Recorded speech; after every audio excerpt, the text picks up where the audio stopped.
toys. You try to fight me with pathetic little toys. Here's your look at the DC Collectibles. This is the Batman the Animated Series, Bane.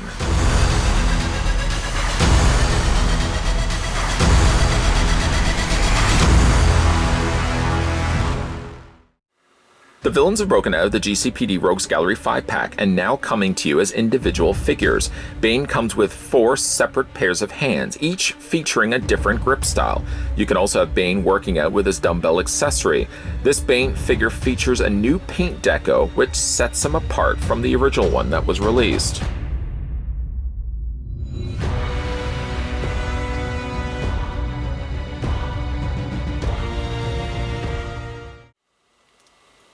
Finally got my hands finally on a Bane. It seemed to take forever.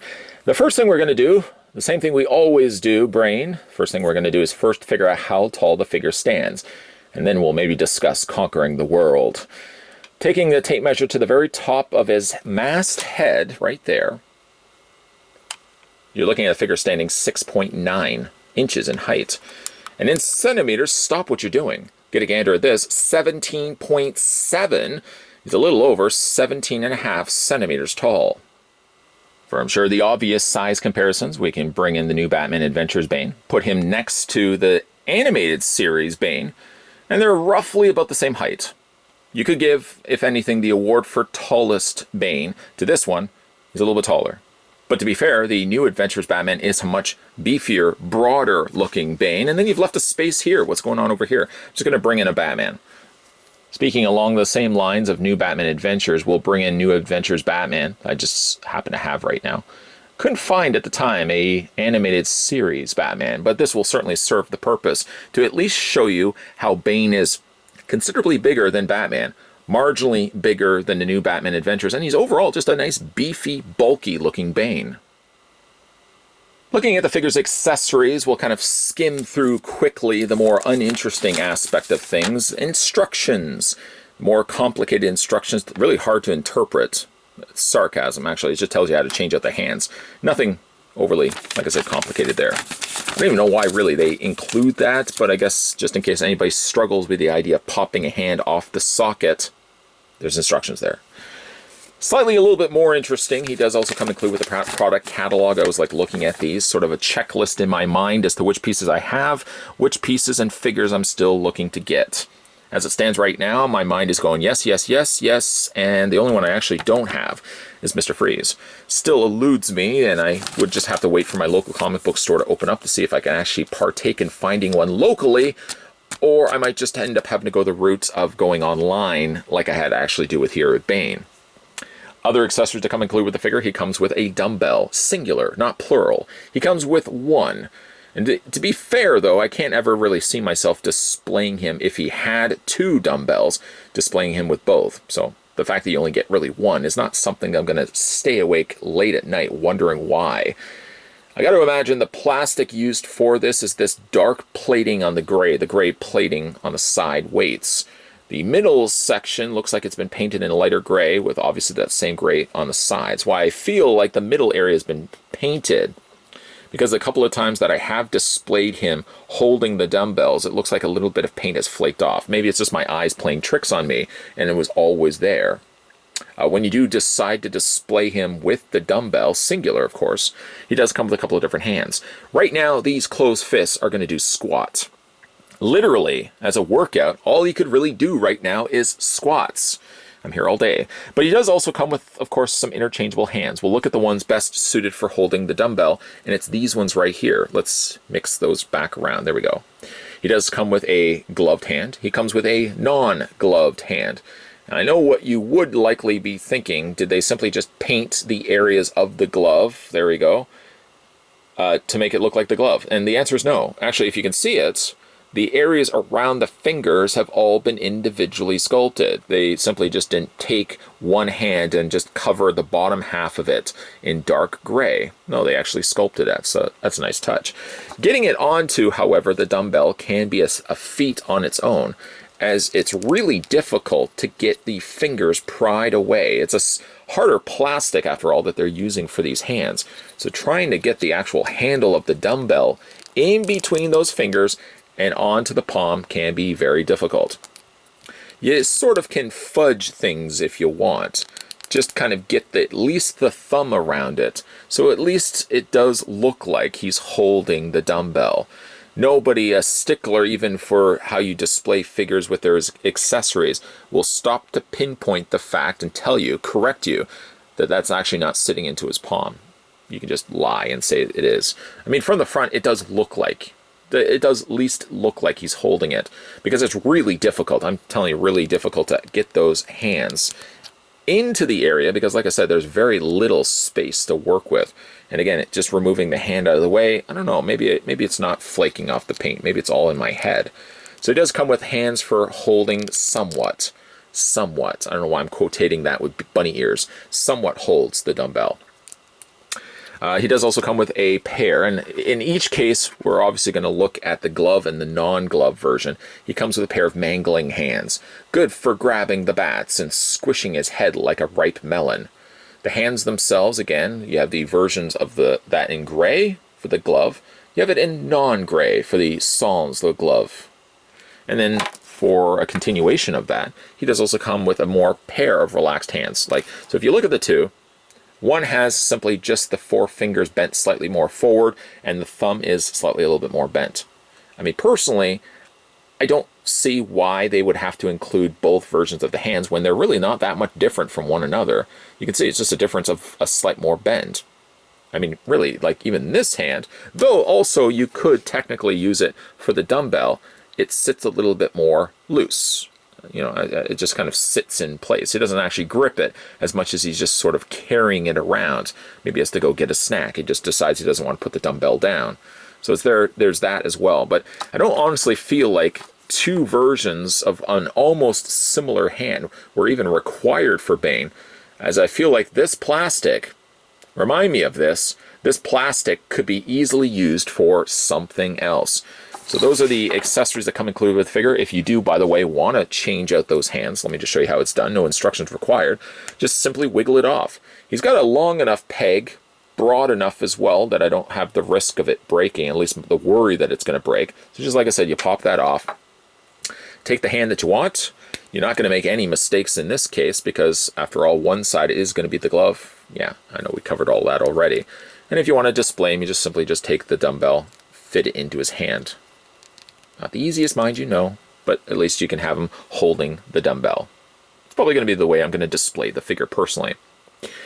So for the figure itself, it's interesting the fact that we would get ourselves new Batman Adventures Bane long before we would actually get ourselves the animated series Bane. And again, I'll bring in the new Batman Adventures Bane so you can see them side to side. Unfortunately, these older figures, yeah, it's got the dinner bell thing going on with the lower legs. They're starting to get extremely loose. It's unfortunately one of the trade-offs for getting figures that look more accurate to the source material. That would be the animated series. McFarlane, of course, is trying his luck at doing cartoon or animated versions of characters, and I really don't find they work all that well.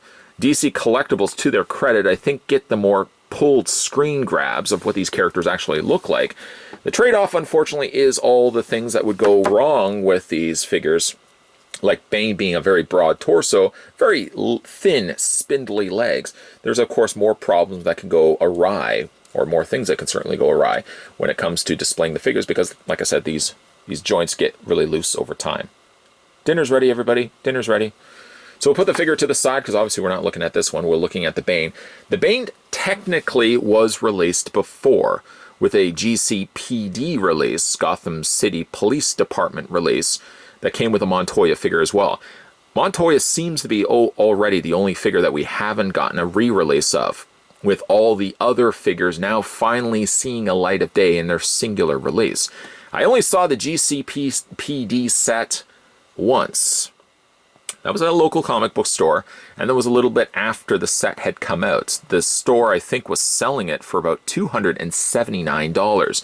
Ouchie, wah-wah. Definitely not the price I was willing to pay for these. If you even do the math in your head, I mean, these figures are about $25 to a little under $30 here in Canada. Those figures, obviously, I wouldn't spend anything more than $200 for the entire set, but even then I couldn't justify it. So finally, we did get these guys re-released as singular carded figures. They all have had some tweaks to the paint. Killer Crocs has changed from the one that was released in that 5-pack, as well as Bane here. The notable difference with Bane is the mask, the color of his top there. And primarily, it's not really even so much his pants. The pants are just a little bit more faded. But the overall general vibe for the release of this in singular is that really all the colors are kind of muted and softened. So instead of having the jet black mask and the equally dark black color of the top of his top, and of course the glove, everything is sort of now relegated to what seems almost like faded plastic. Even like his skin tone comes across very softened, like it should be a lot darker than what it is. For a second, it actually kind of looks, when you see the figure in hand, it almost comes across like the figure was sitting out in the sun and he's been faded. I don't really understand the logic behind why they would change the coloring of the figure. Let's kind of put this in a scenario, for example. Let's say, okay, everybody, if you had picked up the GCPD set, which again, I don't really understand why they would have released the set with so many figures exclusive, but let's say you already picked up that set. Would you then pick up Bane, who simply is just the exact same figure with a different, slightly lighter color scheme? Probably show of hands would say no. If I had picked up the other set, probably would have completely just passed on this Bane altogether because I already have a Bane. So then the issue then is, if you're going to be buying this because you never picked up the other set, now you're experiencing an issue where you're picking up this figure and he just seems so faded. He really should have had still the same color scheme that he had in the other release. Because again, if you had already picked up that set, you're not likely going to be picking up this guy again simply just because he's got a different color scheme. What they should have actually done is an idea that I was thinking when I was looking at this figure and going back to the talking point of having the unnecessary use of additional hands with all that waste of plastic. I feel like the GCPD set probably should have had still the Bane in these colors with this head portrait. The singular card release should have had the exact same body as the 5-pack, but it should have had an alternate head sculpt with his face screaming. Now, this would have involved very little on DC's part, where they would have just kept the face as is. They could have maybe made the eyes a little bit larger, and they would have given him a more screaming expression in his mouth. Everything else about that figure would have stayed exactly the same. So you would have accommodated the folks that would have picked up that previous set, because now, of course, you're getting a Bane that has a brand new head sculpt to it, brand new tool sculpt. And then for all the ones that didn't get that set, you're still getting a really neat looking Bane. Like, I would have liked more so a screaming Bane than the neutral expression that they actually gave him. Despite my feelings on the color, the face actually is pretty good. This Bane has the visible nose and the visible mouth that, of course, the comic-rooted version of Bane wouldn't have had. This would have all, again, just been masked. As for the arms, like I said, he's a very broad figure. At least he has bigger legs. Of course, the design of the character model, the animated version of Bane would have had the bigger legs anyways. It's only the skinnier legs that appeared in the new Batman Adventures. He does have the tubing that runs the venom to the back of his head, and that is done, like in the series, in a white tubing. I first second thought it was a different color, but I knew it was only the new Batman Adventures that had the red. The animated series had the white, and it's a slightly softer plastic, but still the same thing applies, that when you are moving the arms, for example, you want to be careful when you move the arms too far forward. This already becomes a bit taut, and you don't want that to break and snap off. Here is the button activation on the side of his forearm. And again, I like the fact it's soft plastic, but you just want to be very careful. Sometimes if I do decide I want to move the arm out, what I usually do is I just bring the tube up, so then when I bring the arm, I'm not causing this to become tight. And that's the last thing you want. Paint, for the most part, is generally quite clean on him. It gets a little unfinished around the areas of the belt. Areas that, for example, on the lower half, here he's got the dark black, or slightly dark gray, but it stops so abruptly right here, and then he's got the continuation of the white paint from his belt. I mean, to be fair, you're really not going to see it anyways if you're looking especially at the figure from the front. If you see it from the side, though, you sort of see where the coloring isn't finished all along the back. Again, I don't mind the color, but the biggest issue I have is that I wanted the same color scheme as a GCPD release of Bane. And I know they wanted, of course, release a different version of Bane to accommodate the collectors that already picked up that earlier release. But again, I think you could have pulled off a more successful second double dipping of this figure by simply just changing out the head sculpt. And then that would have been all the more reasoning for the older previous collectors of that set to then have invested interest to pick up this guy again. Anyways, for this guy's articulation, his head rotates back and forth. He does have a ball joint, although you can't really move the head up. Sure, you can move it down, and you can get a nice low brooding look for Bane, but for the head going up, that's as high up as it actually is going to go. The head rotates back and forth. For the arms, they hinge out to about a 90-degree bend. That's actually the case on both sides, too. The arms can rotate all the way around. You may not want to do it on this side, but certainly the arms rotate all the way around. He does have a single hinge in the elbow, and you can rotate the arms back and forth. Whatever hands you decide to go with, swivel all the way around. He has a hinge that works back and forth. Bane also does have a waist swivel, which is very stiff on this figure. I loosened it up earlier, but it still is a bit on the tight side. There we go. It does swivel back and forth, just a little on the tight side on this particular figure. And then he does have the old style of splits. Now, these older figures, well, at least this Bane is pulled from when DC Collectibles were still doing single joints on their knees. So because of that, that's all he's getting. He doesn't have the double hinge that the newer stuff is coming out with. And then he also has the articulation in the feet. In case you are curious, because I did use it at the beginning of this review, he does have a peg hole in the underside of his foot. So if you want to display this figure with a stand, which is generally the route I like to go with, it will kind of guarantee you that the figure isn't going to fall over. One of the also notable things about this particular Bane, I believe it was also the case with the Killer Croc, was that neither of them come with those old style stands. Remember the character turnarounds, the character turnaround stands? That seemed to be completely gone now, at least for these larger figures. I'm personally not disappointed by that because I really didn't like those stands anyways. They should have always put peg holes on the undersides of their feet, and they should have always come with pegged stands, so at least you wouldn't have any issues with the figures falling over. Overall, I do like Bane. I think I'm happy now to finally get at least the more vintage look to Bane, because for up to this point, we had only had the new Batman Adventures version of him.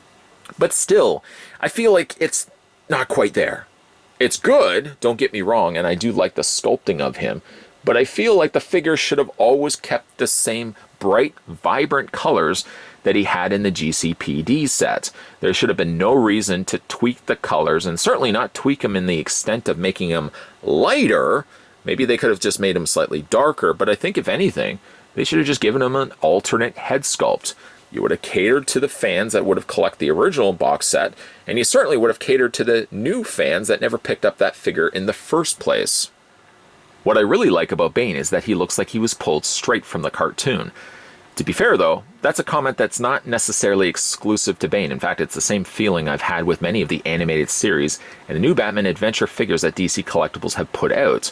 Their likenesses are some of the best, and though McFarlane is still trying his hand at doing his version of animated figures, I still think that DC Collectibles is the best accurate-wise, at least for likeness. But unfortunately though, the trade-off of having them look so screen accurate is that if you have a very thin, lanky-looking character in the cartoon, that translates to a very spindly, fragile figure when you have it in your collection. Bane doesn't have as much the problems that the new Batman Adventures Bane does have. Because his legs are a little thicker, his feet are a little broader, he has a better time of standing on his own. And he doesn't have the spindly dinner bell legs that unfortunately my new Batman Adventures Bane is already starting to experience. Bane has, like I said, a good likeness to him. It's just a shame that the standalone release had to resort to using lighter colors. It still has Bane colors, but such at a muted level. He feels and looks like he's been faded by the sun. This is again something I mentioned in this review, and I won't talk too much more about it here in Final Looks, as I've already expressed my feelings about it, but I really do think, again, if you're going to release these figures that were originally part of an exclusive box set, you decide down the road to release them as individually carded figures for those that missed, unfortunately, the chance to pick up that set for themselves. don't change the color scheme to it. Don't make it exclusive colors. I don't think anybody is now collecting the various Banes saying, whoa, I got the single card release of Bane who has lighter colors than the GCPD release. I think they could have kept the colors exactly the same, now rewarding the people that unfortunately missed their chance on the first set to at least finally get a Bane as part of their collection. I don't feel like they should be punished necessarily by giving them lighter color scheme for Bane. He should have kept the same color scheme. And if anything, as I said, they should have just given him an exclusive head sculpt. Bingo, bango. You're now accommodating both the fans that got the original set, and you're also giving something different to those that got obviously that original set, but you're also still giving a regular traditional colored Bane and not the sun faded Bane that we ended up getting here. Despite his color scheme being slightly muted, I'm still really happy to finally have a Bane in my collection because I didn't really want to pay the prices of getting now the much harder to find GCPD set release. Short of not getting Montoya, we have all the other figures that were part of that set, so I don't really feel now I have to go out and buy that. What do you guys think of this Bane down below? Do you feel that DC Collectibles should have given us an exclusive color scheme to these single card figures? Or like myself, you feel like they could have easily just released the exact same figures, literally pulled from those 5 packs, and just maybe, if anything, given us a different head sculpt? Always like reading your comments down below. If you guys are, by the way, liking the content I'm putting on a regular basis, and let's just say, for the sake of argument, that you are new to this channel. You don't want to admit it just yet. You're sort of in the background watching this video. By all means, consider hitting that subscribe button down below, turn the bell notification on, and keep those new peepers of yours peeled. That's a thing that we talk about here on this channel, keeping peepers peeled, because there's going to be a lot of videos coming your way. As always, guys, thanks for watching, and I'll see you guys next time.